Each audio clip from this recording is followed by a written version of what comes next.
about who's gonna do this to us and do that to us. So I gotta remind them that I wasn't just an evil person or a bad person. I had circumstances and situations where anyone could have helped me along the way. People saw all the stuff I was going through, and instead of helping me, y'all walked me right into that cell, put me inside, turned that key, and said, good luck. You know what I'm saying? We hope, we actually know, we know that you're not going to succeed, so good riddance, matter of fact. And I decided, nah, it's not good riddance. It's actually, I'm going to succeed. I'm going to tell my story. I'm going to inspire others. And I'm going to use the fact that I'm a felon to remind y'all of the situation that exists every chance I get, that mass incarceration does exist. And I don't need a book like Race to Incarcerate to tell me. I don't need a book like The New Jim Crow to tell me. I've lived it. I've experienced it. I've had the police busting me upside my head and harassing me, jumping out, putting stuff on me since I was a child. I didn't even know what that was. I never had a childhood.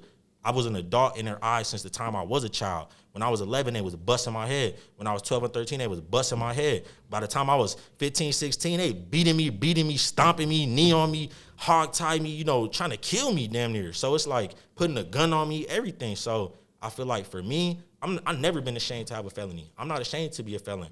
I know that what these people fear, the reason why they was calling young people super predators and saying they should lock us up, and it wasn't just white people doing that. It was middle-class black people. It was upper-class Latinos. It was people of color that are wealthy or doing well that was putting the bars on their windows, putting their security systems up, and saying, keep them niggas out of here. And if we're going to have to lock them niggas up to keep them out of here, that's what we would rather do than to just let them in, to let them have an opportunity, to let them be a part of society. The one thing that a lot of young men is missing the most is just love. It's no love. Real talk. No love. So y'all telling me you're not gonna give us no love? You're not gonna give us no right food. You're gonna keep us malnutrition. You're gonna give us violence. You're gonna put us out the classroom. I was expelled from a young age. You're gonna have us out of the class in the streets, and then you're gonna wish death or long prison terms on us. I refuse to go out like that. Right. I refuse to go out like that. I would rather be in a safe space, no matter how long it takes. I'm proud to be up in here, even it took me a long time to get here, because I know on this journey, on this road, it was never even wanted for me to be here.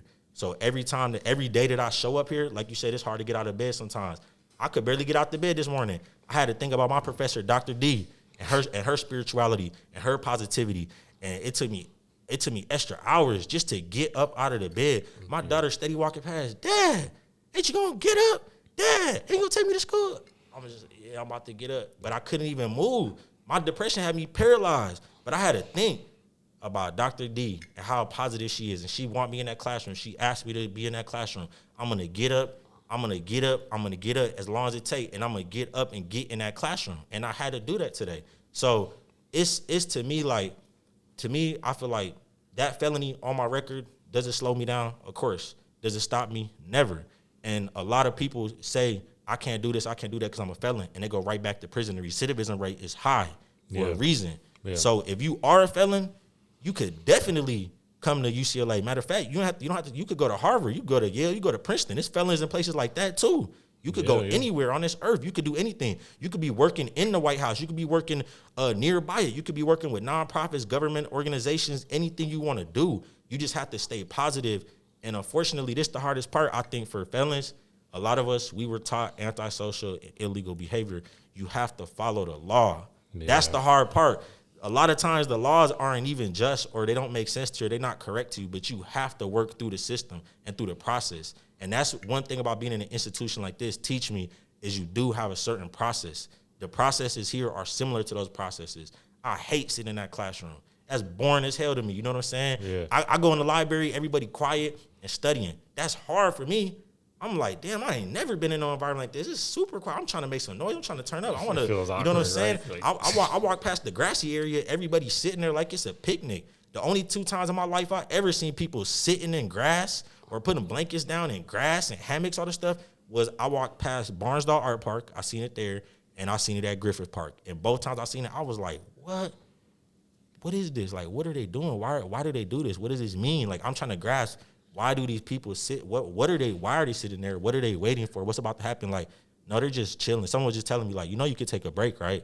You always doing. You could take a break. And I'm like, that's all they doing. They just sitting there taking a break, or they just sitting there studying in the grass. Like, that's hard for me to even understand. Right. It's not wired into my brain. I got to be boom, boom. You know what I'm saying? Going, doing this, doing that. I got a kid to feed. I'm by myself. No support system, no family members, no anything. Just me and her. Lone wolf and cub. That's it. So it's hard for me to understand this environment, but I'm taking the time out and I'm actually being humble and trusting in the process that I'm doing the programs like CAPS. I'm doing the programs like peers. I'm signing up for all the programs so that I can understand this environment.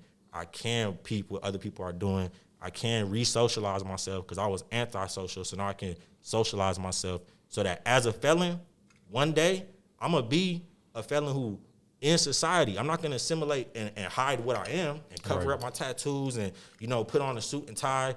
I'll be a professor in there with my outfit that I want on and my fashion that I think is cool. And that'll be my professionalism, to be myself, to be proud of myself, to know the places I've been in, the stories that I've seen, the struggles that I've seen, and bring that to the table. You know what I'm saying? Yeah, I mean, that's definitely an inspiration for a lot of people. I know, like, just the ideal of, man, how do you get to that next step is extremely difficult. For some of us, like, medication is a route. CAPS does a really good job at, like, trying to answer to those things, right, when we got to, like, kind of do the talk therapy. Shout out to mental health. Yeah, but it is a serious thing, and I do want to go back to, like, the perceptions that we have as kids, right? So I remember growing up in Watts, and so I'm going to date myself a little bit, but I remember the 92 riots. I remember, like, it was this Red's liquor store. I remember seeing people being pulled out of their cars and being beat.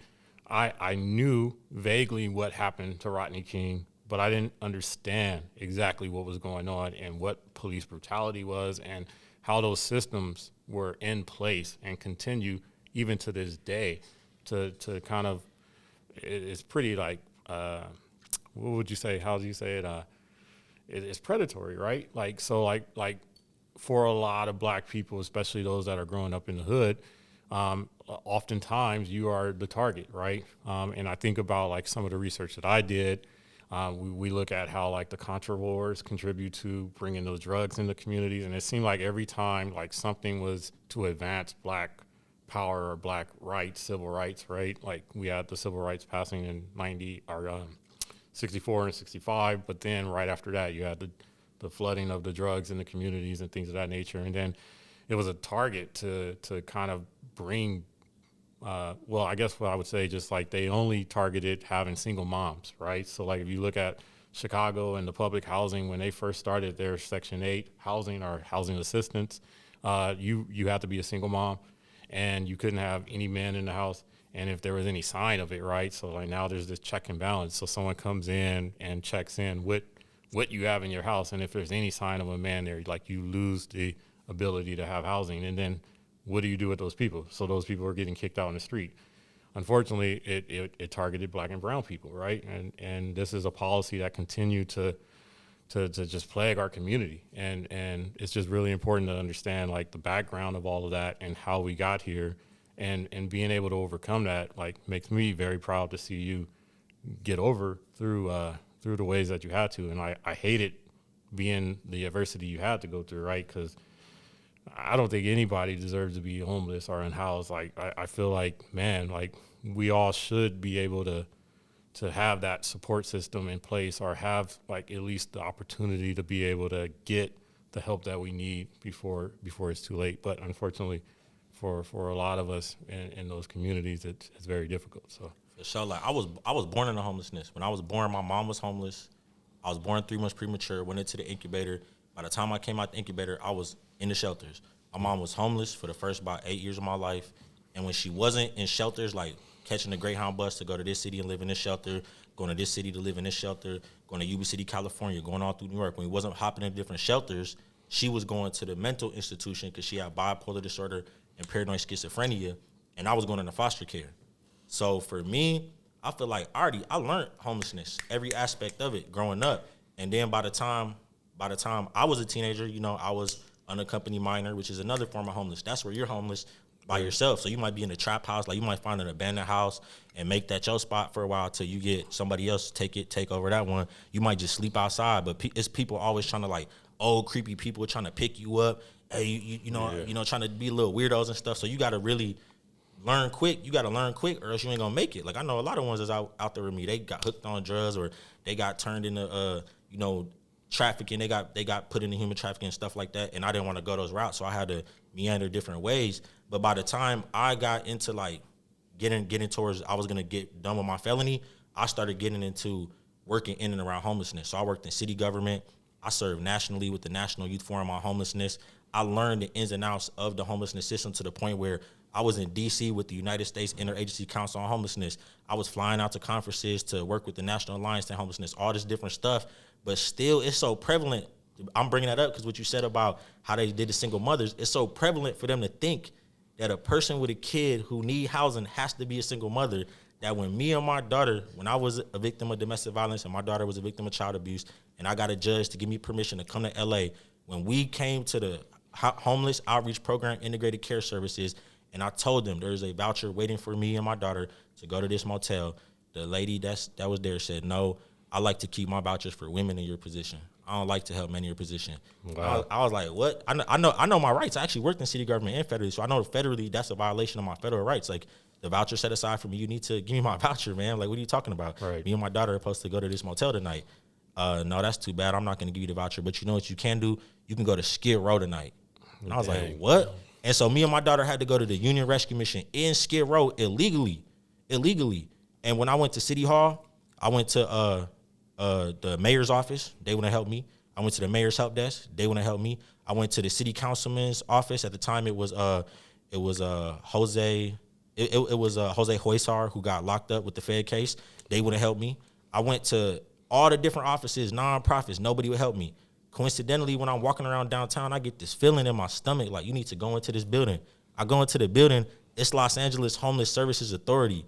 And the person that I ended up talking to, his name is Jose Mata. His boss is friends with the frontline workers boss who sent us to Skid Row. When she found out that's how her workers are operating, she acted like she was surprised that that's their policy. She acted like she couldn't believe this happened to me and my daughter.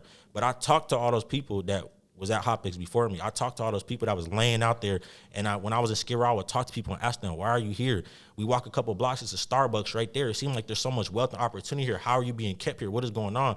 And I found out a lot of it is institutions that are making money off of people being homeless that are keeping them in homelessness. Like, case workers would tell me, we want you to just stay here for 6 months. Can you do that for us, please? Can you and your daughter just stay here for 6 months? And then they would bring camera crews down and be like, we're going to throw a party and we want you and your daughter to pose like this. And you would go online and look up their organization and look at their funding, and you would realize, like, they're just using our story to make millions and millions of dollars and get rich. And they executive director has a $300,000 salary, $400,000 salary. So it's like they want to keep you down, keep you out with nothing in your pockets. You can eat out of their chip bag, but they don't want you to have your own chip bag. You can reach your hand in theirs and get one chip at a time. But it's like, no, I want my own bag. And I want my own stuff like what you got. So the system is right now operating so messed up. It's so much discrimination going on. And that's why I tell people, you got to be creative. Like, if you're dealing with all that, I could have easily been like, this is just too much for me to do. I can't. It's closing in on me. But no, it's like, I'd rather be creative. I'd rather be imaginative. And for me, that come from hip hop. That's who was the creators for me. Like, I grew up listening to artists and their imaginative ways with the words. It'll keep me imaginative for life. It'll keep me creative for life, because that's what I studied. That's what I looked up to. That's what really inspired me. So when I was at Skid Row, I told everybody, when I leave, me and my daughter coming back, we shooting a video right here. They like, Milagro, we know Milagro. We know, okay, Milagro. No, once I got out, I came right back with a director. We shot a music video down there. It was on Spectrum News. You know what I'm saying? And I told the people, and I've told many people, organizations, leaders in the community, all type of different people. I've told them to their face how their policies are and what's really going on, because they got it mixed up. They got it twisted. They pat them. They have meetings where they pat themselves on the back. They have award ceremonies where they get themselves awards about how much they didn't help the homeless. Since I've been in LA, homelessness has raised every year. That's real talk. And they pat themselves on the back every year. Lhasa is having award ceremonies and all this different, and nothing is getting better. They've spent billions of dollars, and they haven't addressed the problem even in the most minuscule way. So I feel like right now, they're all about patting themselves on the back, enriching themselves, taking vacations, having a good time, and they left us out in the cold. And really, they left us out to die. So for me to be in a space like this, I feel like it's on me to be in a space like this, to reach down and try to pull others in here. But it's also on me to expose what's going on, to tell the truth about what's going on, and to let people know how dirty they doing us. Because a lot of people don't know about what you just said, how they was having single mothers in those units, and the father is separated from the family by force, by policy. They'll say, how come daddy wasn't around? What a deadbeat. You know, what a terrible dad. You don't know that he wasn't allowed to enter. He couldn't go into that home. Like it was criminalized, right? Like having a father in the house was criminalized, or you lose the security of having housing. Like, it's real talk. That shit's just crazy to me. So doing that research, man, I was just like, I can't. You know, like we got to figure out some other ways. And still to this day, you know, like Section 8 housing and the way that it's organized, it's going to take some work to change a lot of that stuff. Let's switch into like, I want to go into like what hip hop songs kept you motivated and like, especially during your time that was the hardest. Like, if you can pinpoint a song that you would listen to that like helped you get through it. And let me add on to that.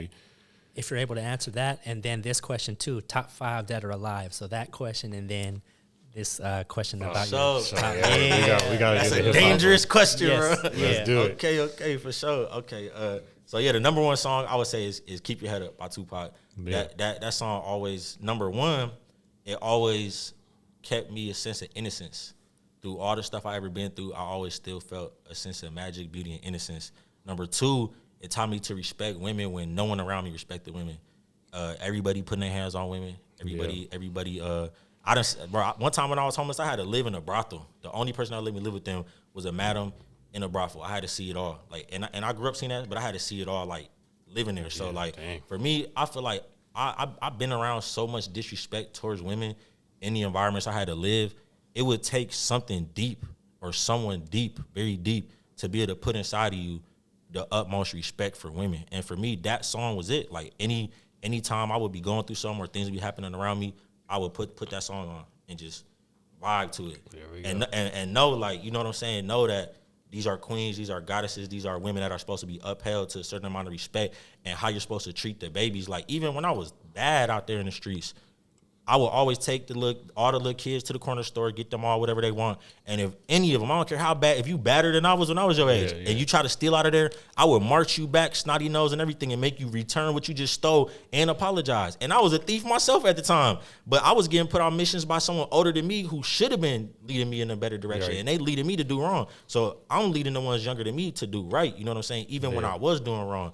And so I feel like, for me, Tupac, Keep Your Head Up, always kept me knowing it's something else. It's something that you ain't even seen. It's something better. It's like how the Christians read in their Bible about heaven, and they can't wait for that pie in the sky. You know what I'm saying? It's like how all these different religions have they dream of heaven. For me, I had the fact that it's Thug's Mansion. You know what I'm saying? Yeah. For me, I had the fact that it's something about a person who can tell you the truth about the streets, and then also flip it around and tell you how to be a good son, how to be a good man, how to, you know what I'm saying? With Dear Mama, tell you how to treat your mama. You know what I'm saying? Like, I'll keep it real. I did some bad stuff, but still treat your mama with respect. It ain't too many that do that. It ain't too many that rep that side and can flip it around and give you those real jewels. So for me, Pac, hands down, was always my favorite rapper.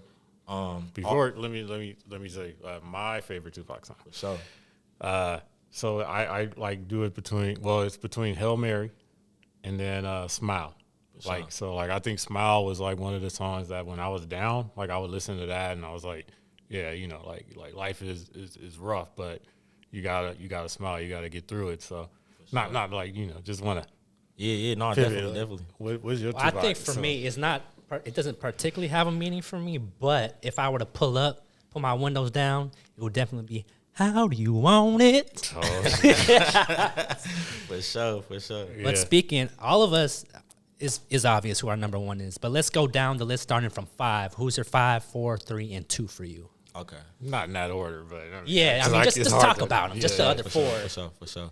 So for me, I would say after Pac, I would say it's Big L. So for me, I like the fact that Pac is well rounded and he was able to give so much. But I like the fact that Big L, he was completely uncensored, and he would say things that's so crazy. You would be like, you're not allowed to say that. Like, you can't get away with saying that. Like on his song Devil's Son, he said some crazy stuff. So to me, Big L, he could really go out there. But then like on songs like Street Struck, he would tell you a little message about how even though I'm doing this and I'm around this crew and I'm in this hood, you should do better. And I feel like that's important. Like, even though he was like he was motivating a lot of criminal activity, but he was still saying you shouldn't go that route. Right. You should do better. You know what I'm saying? It reminds me of that what album they just came out with. It was like Snoop. You talking about Mount Westmore? Mount Westmore, yeah. That whole album, I swear to you, like, it's like, this is what we learned when we were like, we did all this X, Y, Z, but like, this is how you should be, like, yeah, that's a good point. So, I say my third favorite rapper, he very underground, but he from out here in Cali. His name is Ice Life. So he's like, he does a lot of spoken word, but he has a song called Beautiful, and it's like he tells two stories. He tell the story of a young man in the hood and everything he going. And he tell the story of the young woman in the hood, everything she going through, and then he tell her what happens when they meet up and how that happens. So I think Ice Life, he from the Bay Area. Ice Life is definitely my number 3, even though like nobody really even heard of bro. But, that's all good. But, you put him on the map. Know what I'm saying? You put him on the map. Shout out to Ice Life. But he cold. You know what I'm saying? He talk about gentrification. He talk about a lot of different issues, and he's just very deep, very conscious. And he opens up a lot of like doors in my mind to things I would never even think of. And he just got away with words. And then after Ice Life, I would say it's MF Doom. You know what I'm saying? MF Doom got bars for days. He got lyrics on top of lyrics on top of lyrics. And he got like this monotone delivery. Yeah. It throws you off. Yeah. But then when you understand why he's the villain, like if you hear his backstory and you hear how he lost his brother, how he used to be a part of this hip hop group back in the day, and all the things he went through, then you understand like, okay, he is the villain for a reason. He got a villain origin. This not just a joke to him. You take this very seriously, and it's like a level of art where you get the music of it, but you also get where the art lives in other spaces. So it's next level. It's really deep. And then I would say Lupe Fiasco. You know what I'm saying? Kick push. You dig what I'm saying? Yeah. 1st and 15th, you dig what I'm saying? Yeah, he put down for Chicago, man. So, yeah, Lupe Fiasco, I would say he definitely, you know what I'm saying, will wrap out my top 5, you know what I'm saying? Yeah. I don't know. I can't top that. So let me think. You go. Like, I got to think about it. I don't have a top 5 right now, but let me pivot. So you speak about creativity, and you're nothing less than creative. And so, we talk about mental health and how you're able to cope. So we'll revisit that. But a lot of your aesthetics is, very different. It doesn't necessarily what you might think of hip hop. So run us through with the whole aesthetic. Like when we first met you, you had this gothic look with yourself. For sure. So explain how that all blends into your image and how you bring that into your creative artistry of rapping. Yeah, so my biggest influence of anything I would say is Japan, and so why I say that is because when I was in the streets, when I was in the gang, I realized by reading Japanese literature, because I didn't have a bookshelf at home. Nobody was borrowing me books, but I would go to the public library and find my own stuff to read. You know what I'm saying? I was a latchkey kid. I could do whatever I wanted to do. So I would go to the public library and teach myself. Like OGs would tell me like, bro, you the only one in the trap house with a book. Like, what do you like? We always see you with a book. You shouldn't even be here. You should be doing this or doing that. You always got a book. But I was always expelled from school. So my education was my education. I had to teach myself. Right. And so reading Japanese literature, I discovered like the concept of honor. And when I discovered the concept of honor, that's what distanced me from what I saw in the streets to a certain extent, because I realized it was a hypocrisy. Like I realized I was being used. I was being exploited. I was being dishonored. I was being taught to honor those who were never honoring me. So it's like I'm always being silent. I'm respecting this code. I'm putting in work for people. I'm doing all this stuff, but nobody is doing nothing for me. It's not a two-way street. And once I realized that, it's like you could choose to stay in that. You could say I'm so deep in it. This is what I want to do. Or you could feel like I'm getting out of this. Like I wanted something better. So for me, that's what really like caught my eye, caught my ear was Japan. And then I just been obsessed with it ever since. So I'll look at like they fashion magazines, like Fruits is like a fashion magazine with their street fashion, and I'll like read a lot of they different literature and just study and enrich myself with their culture, watching their films and everything like that. So that's been like the main inspiration. And then besides that, I would say Prince is a big inspiration. The film Purple Rain. Purple Rain. I got the OG press Purple Rain vinyl. You know what I'm saying? Yeah. I got the rare OG press Purple Rain vinyl at the crib. I really like bro aesthetic. I like just the way he had a way with fashion. Like he didn't care. He could wear something that no one else would wear. He could switch. He'll wear something that the ladies would wear that a man would never be caught wearing, and then flip it around and be getting the ladies in it. You know what I'm saying? Like no one else was doing that. I feel like that's next level to me. He just outside of the box. And then I also like a lot of alternative fashion. So whether it's like punk, grunge, gothic, like all different type of alternative fashion. And a lot of that, I feel like when you do your research, you realize a lot of the bands that was coming up out of that was black, and a lot of them are uncredited. Even rock and roll is originally black. You know what I'm saying? Robert Johnson, a blues singer, but he the father of rock and roll. Yeah. Like when you hear what Robert Johnson was doing, Red Hot. You know what I'm saying? He when he was talking about stuff, he was doing it with his guitar in a way that no one else was doing before or doing after. And that's why the only way they can think of Robert Johnson as an artist is to say, that man sold his soul to the devil. You know what I'm saying? That man had to sell his soul to the devil. That's why he's like the ultimate Faust tale. Like he went down to the crossroads, he sold his soul to the devil, and he came back as a rock star. Like that's why rock and roll is so obsessed with this devil concept. And they don't even say why. They just act like they just doing that to do that. Hip hop right now, the young hip hop artists, if you notice, all they fashion directors and all they music video directors, they're pushing the devil, and everybody's like satanic panic again. But it's like y'all talk about the devil, the God, the Christianity, y'all don't even get a credit. That's a black man who put y'all on that. Robert Johnson's tale is what y'all recreating over and over and over again. And he died, not even, he ain't had no $1 million. He didn't leave $1 million to the fam. He did his thing. He left his mark. And so I feel like for me, my aesthetic, it all come from my roots. It come from my ancestors, but it also come from places all over the globe. It come from places all over the world that people might not really even think about is a part of hip hop, but I also feel like hip hop is universal.